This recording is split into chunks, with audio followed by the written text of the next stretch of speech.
Good morning, student. Welcome in Gurukulam Academy, Delhi. Today we shall discuss about the Constituent Assembly of India.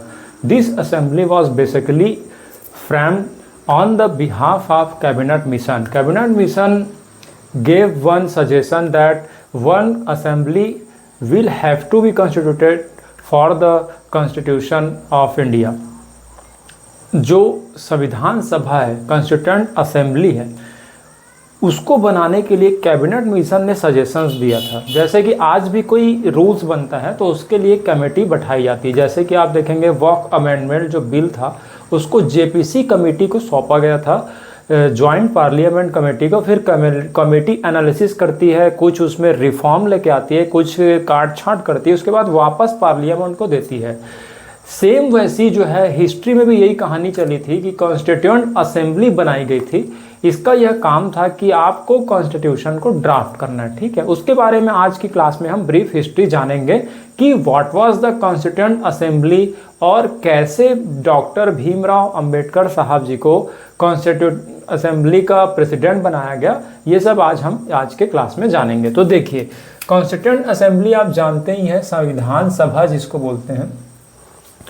आप देख सकते हैं the cabinet mission जो है investigated, cabinet mission जो है उसने ही यहाँ पर इन्वेस्टिगेटेड किया था, यानी सजेशन दिया था हमको कि कैबिनेट मिशन जो आया था, मैंने बताया था ना, SCC, Simon commission, Cripps mission and cabinet mission, the three committees played very important role in the modern India. ना, साइमन कमीशन था पहला, दूसरा था क्रिप्स मिशन, तीसरा था हमारा कैबिनेट मिशन। तो कैबिनेट मिशन ने ये बोला था कि आपको एक कमेटी बनानी पड़ेगी जो कि जो कॉन्स्टिट्यूशन बनने वाला है आफ्टर फ्रीडम वो उसको ड्राफ्ट करेगा, ठीक है।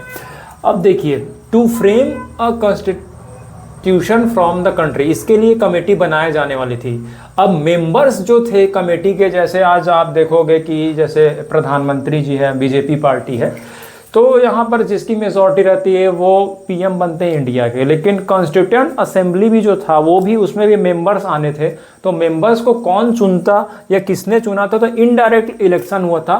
प्रोविंशियल लेजिस्लेटिव असेंबली जो थी उसने ये चुना था, है ना। आप ये सोचोगे कि क्या जो संविधान सभा है उसका इलेक्शन हुआ था और क्या वहाँ पर डायरेक्ट इलेक्शन हुए थे क्या? तो डायरेक्ट नहीं हुए थे, इनडायरेक्ट हुए थे। और वो भी प्रोविंशियल जो लेजिस्लेटिव असेंबली थी वहाँ उनको इलेक्ट किया गया था। और उस तरह से फिर आप देखेंगे कि उसके मेंबर्स जो है इनडायरेक्ट इलेक्शन में जीत करके आए थे, ठीक है।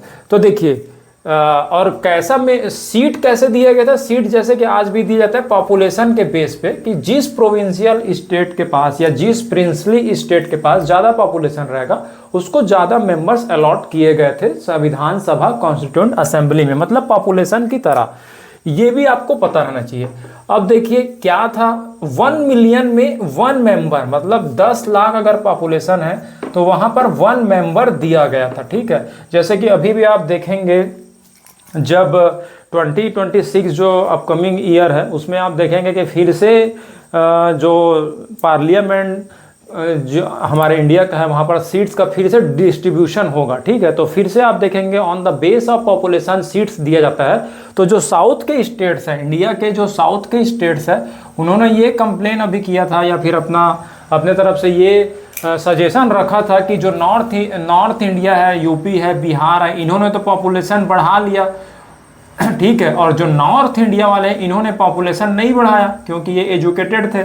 इन्होंने कहा कि कम पॉपुलेशन रहेगा तो डेवलप ज़्यादा होगा। और आप डेवलप भी आप देखेंगे नॉर्थ इंडिया में पॉपुलेशन ज़्यादा है, आप देखेंगे यूपी हो गया, बिहार हो गया, और साउथ इंडिया में जो है पॉपुलेशन कम है। तो ये अपने तरफ से ये सजेशन दे रहे हैं कि ऐसा नहीं होना चाहिए। अदरवाइज आप देखेंगे जिस स्टेट से जितने मेंबर, जितने ज़्यादा सांसद जो है दिल्ली पहुंचते हैं तो आप देखोगे उनका बात माना जाता है, ठीक है। तो साउथ वाले वैसे भी अभी आप देखेंगे कि वहां से जो मेंबर ऑफ पार्लियामेंट से जो सांसद है वो बहुत कम दिल्ली आते हैं। अभी जब फिर से रीडिस्ट्रीब्यूशन होगा of the MPs on the base of population, तो फिर से जो इनका रिप्रेजेंटेशन है ऑफ साउथ इंडिया का वो नीचे चले जाएगा। और आप देखेंगे ऑब्वियस सी बात है कि यूपी हो गया, बिहार हो गया, महाराष्ट्र हो गया, जो पॉपुलेशन में काफ़ी हाईफाई स्टेट है इन इंडिया, उनको रिप्रेजेंटेशन ज़्यादा मिल जाएगा इन द पार्लियामेंट।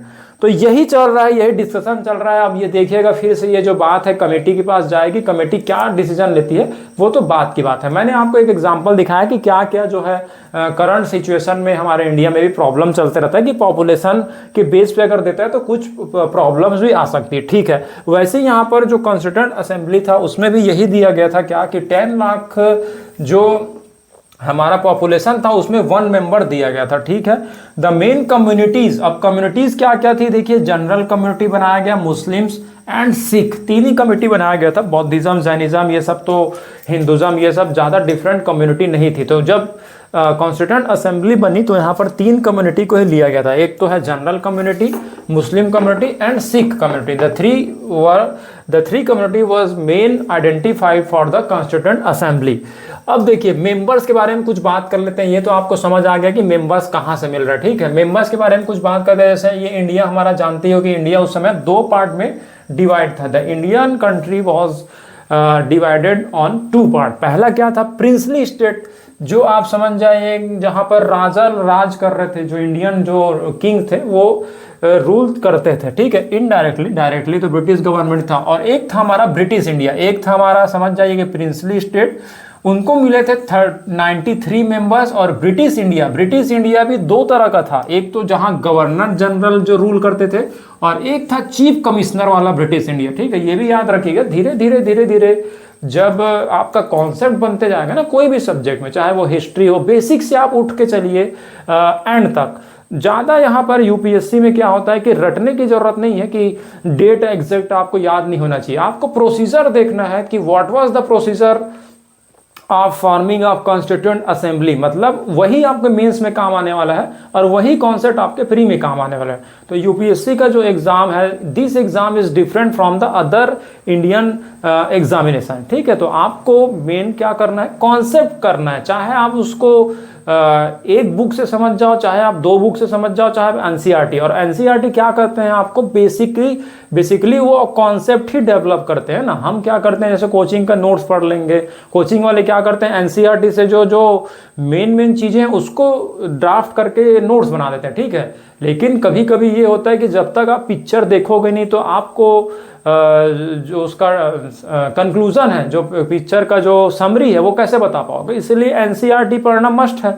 एनसीईआरटी से आपका कॉन्सेप्ट बिल्डिंग बनता है, ठीक है। वही सब कुछ जो है एनसीईआरटी के इर्द गिर्द होना चाहिए। टीचर भी पढ़ाए तो एनसीईआरटी के आसपास, ताकि आपका कॉन्सेप्ट बने। और कॉन्सेप्ट कहीं से भी बन सकता है, ठीक है। चाहे वो स्टूडेंट से, चाहे आप टीचर से पढ़ लो, चाहे बुक से पढ़ लो, चाहे ऑनलाइन कर लो। जब आप कॉन्सेप्ट आपका बिल्डअप हो जाएगा उसके बाद आप कोई भी क्वेश्चन आता है तो अपने अकॉर्डिंग आपको ड्राफ्ट करना पड़ेगा, ठीक है। एडिटर आपको खुद बनना पड़ेगा, बस कॉन्सेप्ट बिल्डिंग यहाँ पर चल रहा है। तो देखिए जो ब्रिटिश इंडिया था वो 2 भाग में बटा था। एक तो गवर्नर जनरल वाला ब्रिटिश इंडिया था और एक चीफ कमिश्नर वाला, ठीक है। गवर्नर जनरल वाले ब्रिटिश इंडिया से 292 मेंबर्स मिले थे। और चीफ कमिश्नर, क्योंकि आप देखेंगे चीफ कमिश्नर वाले जो एरिया थे वो बहुत कम थे, वो भी हम डिटेल में देखेंगे कि कैसे जो इंडिया का क्लासिफिकेशन हुआ था, मॉडर्न इंडिया। लेकिन अभी हम देखते हैं कि चीफ कमिश्नर वाले को 4 मेंबर मिला था, मतलब टोटल हो गए थे 389 जो है मेंबर्स। अभी आप देखेंगे पार्लियामेंट में कितने मेंबर्स है वो आप कमेंट में बताइएगा कि in present situation how many MPs are in Indian parliament, ठीक है। लोकसभा का बताइएगा, टोटल नहीं, 245 जो है राज्यसभा में। आप बताइएगा कि लोकसभा में कितने हैं और कितने हो सकते हैं, ये भी हम देखेंगे। अब देखिए आफ्टर पार्टीशन, ये तो चलो प्लानिंग बन गया था कि चलिए ठीक है 389 होगा, लेकिन पार्टीशन हो गया। आप देखेंगे कि इंडिया पाकिस्तान अलग अलग हो गया। मुस्लिम लीग ने कॉन्स्टिट्यूएंट असेंबली बनाने के लिए रिजेक्शन दे दिया, क्योंकि उन्होंने बोला हम क्यों मेहनत करेंगे, हमारा तो कंट्री अलग ही बन रहा है, हम यहाँ पर दिमाग लगाए फिर अपने कंट्री के लिए भी अलग बनाए, तो हम अपना ये अब नहीं जाएंगे कॉन्स्टिट्यूएंट असेंबली में। तो इस तरह से कुछ मेंबर वगैरह काट छट गए। और 189 जो मेंबर थे, लगभग 200 मेंबर मान लो, 189 ने 200 मेंबर लोग वहां पे, तो कितना बचे 299। अब 299 जो मेंबर्स बचे उनके लिए फिर से इलेक्शन होने वाला था, इनडायरेक्ट इलेक्शन, ठीक है। इनडायरेक्ट इलेक्शन हुआ कितने का, 296 का। देखिए कहानी कहाँ से चल रही है, 389 389 से 299, 299 से 296, 296 के इलेक्शन हुए। उसमें से कांग्रेस पार्टी को 208 सीट्स मिली इन द कॉन्स्टिट्यूएंट असेंबली। ये नॉर्मल नहीं है ना, पार्लियामेंट वगैरह नहीं है, कॉन्स्टिट्यूएंट असेंबली के जो मेंबर्स हैं। मुस्लिम लीग को 96 सीट मिला था और यहाँ पर अदर्स को 15 सीट्स मिला था, मतलब 296 के लिए इलेक्शंस हुए थे। ठीक है, अब देखिए और कुछ इसके बारे में डिस्कशन करते हैं। देखिए अब इलेक्शंस तो हो गए थे, उसके बाद मेंबर्स भी हो गए, लेकिन कॉन्स्टिट्यूशन बनाना एक कोई साधारण काम नहीं था, या फिर कोई एक इंसान इसको नहीं बना पाता। ठीक है, तो इसके लिए क्या किया, जो भी मेंबर्स जीते थे उसमें बहुत सारी कमेटी बनी कि एक कॉन्स्टिट्यूशन बनने वाला है, उसको अलग अलग कमेटी क्या क्या काम करेगी। उस कमेटी के बारे में शॉर्ट इंट्रोडक्शन हम लेते हैं। ठीक है, तो यहाँ पर आप देखिएगा, सबसे पहला होता है ड्राफ्टिंग कमेटी। ठीक है, ड्राफ्ट, जिन्होंने ड्राफ्ट किया, इसीलिए जो है ड्राफ्टिंग काम काफ़ी कॉम्प्लिकेटेड था। आप देख सकते हैं before Indian independence there were too many types of religions, बहुत सारे रिलीजन्स थे, Hinduism, Muslim and Sikhism, Christianity. तो अब कौन से रूल, कौन से रेगुलेशन को आगे चलाया जाए और किस बुक को हम यहाँ पर आधार बनाएंगे, काफ़ी बहुत कॉम्प्लिकेटेड ये वर्क था। तो हर कोई यहाँ पर देख सकते हैं इसमें हाथ डालना नहीं चाहता होगा। जैसे कि अभी हिंदू मुस्लिम जैसे कंट्रोवर्सी होती है तो हर कोई एक साइड ले लेता है, लेकिन उसका सल्यूशन निकालना बहुत ही टेढ़ी खीर होती है, बहुत ही डेयरिंग का काम होता है ना। तो आप देखेंगे, हालांकि डॉक्टर भीमराव अंबेडकर जी चाहते तो कोई बड़ा पोस्ट ले सकते थे, लेकिन उन्होंने नॉर्मल पोस्ट में ही रह कर के बहुत बड़ा काम किया। इसीलिए देखोगे इनको गॉड ऑफ सम पीपुल्स ये बोल सकते हैं कि कुछ लोगों के लिए भगवान की तरह उन्होंने काम किया और वास्तव में काफ़ी बैलेंस्ड अप्रोच अपनाया था। ठीक है, और यही ड्राफ्टिंग कमेटी का जो काम था वो काफ़ी मेहनत वाला था, हार्डवर्क वाला था। जैसे आप देखेंगे अभी इंडिया में बहुत सारे एग्जाम होते हैं, यूपीएससी में क्या होता है कि कॉन्सेप्ट लगाना पड़ता है बहुत सारे, जैसे समझ जाइए कि बुक्स पढ़नी पड़ती है, कॉन्सेप्ट डेवलप करना पड़ता है खुद का। ठीक है, और बाकी जैसे एसएससी वगैरह हो गया उसमें उतना कॉन्सेप्ट का नीड नहीं होता, उसमें आप क्वेश्चन आंसर अगर याद कर रहे हैं, लर्न कर रहे हैं, और मैथ्स अगर आपका आता है, इंग्लिश आती है, जीएस भी नॉर्मल है, तो आपका सिलेक्शन हो सकता है। ठीक है, लेकिन यूपीएससी में आपको कोई क्राइटेरिया फिक्स नहीं कि क्वेश्चन कैसे आएंगे, कहीं से भी अराइज हो सकते हैं। सेम वही काम था कि यूपीएससी, मान लीजिए यूपीएससी लेवल का काम था ड्राफ्टिंग कमेटी का। आपको सारे कॉन्स्टिट्यूशन को देखना है, आपको खुद के रिलीजन को भी देखना है, आपको पास्ट भी देखना है, आपको वर्ल्ड का भी पढ़ना है, और सिलेबस वास्ट था। और उसके कमेटी जो थे डॉक्टर भीमराव अंबेडकर जी, और इनके लिए तो ये बाएं हाथ का खेल था, क्योंकि ये पढ़ते ही रहते थे ना। कभी भी आप देखेंगे कि पढ़ाई आपकी वेस्ट नहीं जाएगी। If you are studying continuously then you will be applied in your position. ठीक है, तो डॉक्टर भीमराव अंबेडकर साहब ऐसा नहीं कि अचानक से जब इनको बोला गया कि आपको प्रेसिडेंट बनाया जा रहा है ड्राफ्टिंग कमेटी का, उसी समय से बुक को पढ़ना चालू कर दिया, ऐसा नहीं है। वो पहले से ही पढ़ते रहते थे और पढ़ाई के एजुकेशन के बेस पे ही वो पूरा रिप्रेजेंटेशन दिलाए थे। खुद इन्होंने रिजर्वेशन नहीं लिया था। आप देखेंगे कि खुद इनको तो रिजर्वेशन नहीं मिला था। ये इतने काबिल बने थे कि इन्होंने जनरल जो भी कमेटी थी उसको बीट कर दिया था। ठीक है, तो हालांकि जो SC ST को रिजर्वेशन दिया गया वो अच्छी बात है, क्योंकि इक्वलिटी लाने के लिए दिया गया है, लेकिन हमको भीमराव अंबेडकर जी से इंस्पिरेशन लेना चाहिए, किस तरह से उन्होंने बिना रिजर्वेशन के जनरल तक पहुंचा था। तो वास्तव में रिजर्वेशन इसीलिए दिया गया है ताकि आप उसको उसको अपनी कमजोरी ना बना करके उसको ताकत बनाएं, और आपको रिप्रेजेंटेशन दिलाने के लिए the main motive of the reservation was to represent, जो कम्युनिटी रिप्रेजेंट नहीं कर पा रही है, और केवल एक ही कम्युनिटी का वहाँ पर रिप्रेजेंटेशन चल रहा था फॉर द इंडिया, चाहे वो लॉ लेजिस्लेटिव असेंबली हो, कोई भी जगह हो, वहाँ तक पहुँचाना मेन जो मोटिव है। ठीक है, अब आप देखेंगे कि अब रिजर्वेशन पे क्या होता है कि जैसे कुछ कम्युनिटीज़ है वो उसको अपना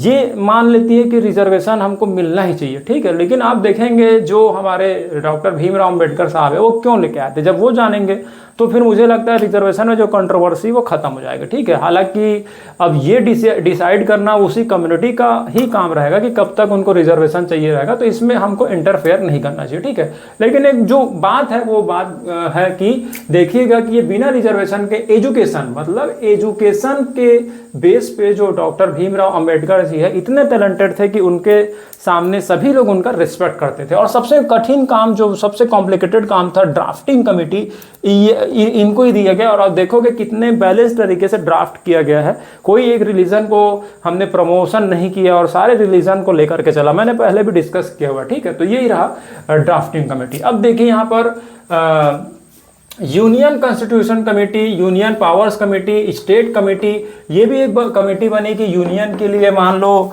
कॉन्स्टिट्यूशन बन रहा है, तो सारा काम तो ड्राफ्टिंग कमेटी कर रहा है ना। जैसे पिक्चर के हीरो होते हैं और आप समझ जाइए कि कोई सब हीरो होता है, उसके साथ साथ आप देखेंगे कि कोई बहुत सारे रोल प्ले करते हैं। तो एक पिक्चर जो रिलीज होने वाला था कॉन्स्टिट्यूंट असेंबली, उसके main hero was the doctor Bhimrao Ambedkar. इन्होंने ही सब कुछ काम कर दिया, मतलब इन्होंने सब ड्राफ्ट कर दिया। अब इनको क्या करना है, यूनियन कॉन्स्टिट्यूशन कमेटी, इन लोग से सब पूछा गया कि हाँ यूनियन के लिए ये रूल रहेगा, ये पावर्स रहेंगे, ठीक है कि नहीं है, तो ठीक है, ओके ओके। तो जवाहरलाल नेहरू, हालांकि ये भी काम उतना ईजी नहीं था, लेकिन ड्राफ्टिंग कमेटी के वर्क के अगर उससे कंपेरिजन करें तो फिर काफी लाइटली था, है ना। तो ये जो 3 कमेटीज थी और भी बहुत सारी थी, उनके जो प्रेसिडेंट थे वो पंडित जवाहरलाल नेहरू बने थे। Advisory committee on fundamental right, ठीक है, और सरदार वल्लभ भाई पटेल, इन्होंने ही इंटीग्रेशन किया था। और इनके ही बर्थडे को आप देखोगे नेशनल इंटीग्रेशन डे के फॉर्म में सेलिब्रेट किया जाता है। ये एक प्रकार के, जैसे समझे, ये उस समय के अमित शाह बोल सकते हैं, अमित शाह जी बोल सकते हैं। जैसे अभी हमारे जो होम मिनिस्टर है अमित शाह जी, देखेंगे उनकी जो स्ट्रेटजी होती है वो किसी को समझ नहीं आती और थोड़ा सा स्ट्रिक्टनेस बोले जाते हैं, जैसे हाँ कि किसी को उनका प्लानिंग समझ नहीं आ पाता। जिस तरह से प्राइम मिनिस्टर जितने हमको सीधे स्वभाव के दिखते हैं, सीधे नज़र आते हैं, सरल नज़र आते हैं, स्ट्रेट पर्सनालिटी, वैसे ही अगर आप होम मिनिस्टर का देखेंगे तो हालांकि वो साइलेंस रहते हैं, लेकिन क्या वर्क ले लेंगे, दोनों का जो कंपैरिजन है, दोनों का जो आप समझ जाइए कि कॉम्बिनेशन है, वो क्या एक्शन ले लेगा किसी को पता नहीं रहता, ठीक है। वैसे ही ये वल्लभ भाई पटेल जी भी थे, वो भी थोड़ा सा स्ट्रिक्ट पर्सनालिटी के थे, समझ जाइए कि जो एक्शन लेना है वो लेना ही है। तो इंटीग्रेशन भी इन्हें नहीं किया था। आप देखेंगे आफ्टर द इंडिपेंडेंस कई सारे प्रिंसली स्टेट जो है इंडियन कॉन्स्टिट्यूशन में, यूनियन में आना नहीं चाहते थे, तो उनको इन्हीं की स्ट्रेटजी से, स्ट्रिक्टनेस के साथ जो है इंडिया बना था। तो इसीलिए इंटीग्रेशन डे भी बोला जाता है। और ये भी कॉन्स्टिट्यूंट असेंबली में फंडामेंटल राइट वाला जो कमेटी बना था उसके ये प्रेसिडेंट बने थे। थोड़ा थोड़ा वर्डिंग से याद रखिएगा, ठीक है, कभी कभी मैचिंग में भी आ सकता है, यूपीएससी का कोई भरोसा नहीं, मतलब कोई भी नॉलेज आपका वेस्ट नहीं जाएगा, कहीं से भी आपको बहुत सारा पढ़ना है, उसमें से कुछ क्वेश्चंस आ सकते हैं, ठीक है। 4th देखेंगे committee on the rules of procedure finance and staff committee. देखिए कमिटी ऑन रूल्स, क्या रूल होना चाहिए, क्या प्रोसीजर होना चाहिए कॉन्स्टिट्यूशन में बनने समय और क्या क्या रूल्स जो है सिटीजन को लिया जाना चाहिए, ये भी है क्या। फाइनेंस से रिलेटेड और स्टाफ कमेटी, ये सब कमेटी के जो प्रेसिडेंट थे वो डॉक्टर राजेंद्र प्रसाद। तो ठीक है, देखिए मेन कौन थे, doctor B R Ambedkar ji, Pandit Jawaharlal Nehru ji, ठीक है, सरदार वल्लभ भाई पटेल एंड राजेंद्र प्रसाद, ठीक है। तो यहाँ पर देखिएगा मेन जो है doctor B R Ambedkar was the president of drafting committee है ना, ऑफ कॉन्स्टिट्यूंट असेंबली। मतलब कॉन्स्टिट्यूंट असेंबली कई सारी कमेटीज में बटी थी, उसमें मेन जो था ड्राफ्टिंग कमेटी थी। ड्राफ्टिंग कमेटी के जो प्रेसिडेंट थे वो doctor B R Ambedkar ji थे। अब कुछ टाइमलाइंस देख लेते हैं ऑफ द कॉन्स्टिट्यूंट असेंबली, ठीक है, सीए। जैसे अभी जो सीए हैं वो फाइनेंशियली आपका मैनेजमेंट करते हैं कोई भी बिजनेसमैन का। उस समय जो सीए थे, कॉन्स्टिट्यूंट असेंबली थी, वो कॉन्स्टिट्यूंट का मैनेजमेंट करी थी, ठीक है। तो इसी लॉजिक से याद रखिएगा सीए, इसको क्या बोलेंगे हम, कॉन्स्टिट्यूंट असेंबली, ठीक है। ये क्या थी, एडमिनिस्ट्रेशन का मैनेजमेंट करी थी। तो देखिए जो ड्राफ्टिंग कमेटी थी उसके जो प्रेसिडेंट थे वो तो डॉक्टर बी आर अम्बेडकर थे, ठीक है। उसके कुछ हम वो देख लेते हैं जो मेंबर्स थे वो, क्योंकि 7 मेंबर्स थे, जो कमेटी थी वो 7 मेंबर्स की थी और इन 7 ने काफ़ी हार्ड वर्क किया था। तो एक बार हम अपने मन में या फिर इसको एक बार रीडिंग जरूर कर लेते हैं, ठीक है। एन गोपाला स्वामी साउथ के, ए कृष्णा स्वामी साउथ के, सामी वाला गाना भी सुने होंगे, तो देखेंगे साउथ वाले न केवल अभी बल्कि जब से कॉन्स्टिट्यूशन बना है तब से साउथ का रिप्रेजेंटेशन हमारे इंडिया में बहुत रहा है। और अभी भी देखेंगे आईएएस वगैरह साउथ के लोग भी काफ़ी क्रैक करते हैं, ठीक है।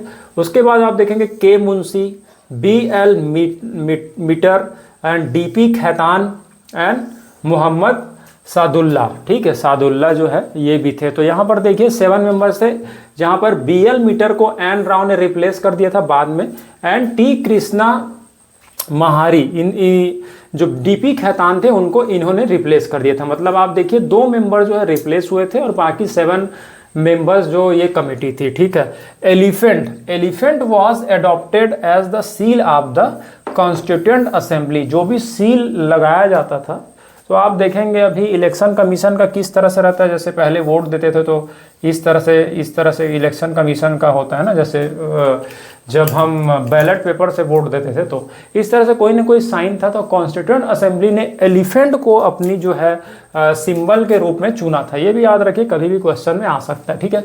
अब देखिए मीटिंग कब हुई थी। फर्स्ट मीटिंग हुई थी 9/12/1946, 9/12/1946 मतलब 9 दिसंबर 1946 में। देखिए जुलाई में ड्राफ्ट होना चालू हुआ था, जुलाई से चुनाव चालू हुआ। और फर्स्ट मीटिंग कब हुई, जैसे कि अभी भी आप देखेंगे इलेक्शंस वगैरह होते हैं तो जब रिजल्ट आता है उसके बाद ओथ सेरेमनी होती है, ओथ सेरेमनी के बाद फर्स्ट जो सेशन होता है, ज्वाइंट सेशन है ना, वो आप देखेंगे।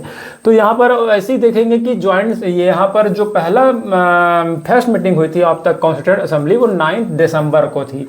हालांकि यूपीएससी में नहीं आएगा, लेकिन हमको थोड़ा बहुत टाइमलाइन पता होना चाहिए ताकि कभी भी ये यूज़ हो सकता है, ठीक है। उसके बाद देखिए वुमेन मेंबर कितने थे, 15 थे। ये भी इंपॉर्टेंट आपका क्वेश्चन है, क्योंकि अभी भी हम वुमेन को रिप्रेजेंटेशन देने की बात करते हैं। तो क्या कॉन्स्टिट्यूएंट असेंबली में वुमेन जो मेंबर्स थे वो थे और 15 थे, ठीक है। ये याद रखिएगा, 15 जो है वुमेन मेंबर्स थी।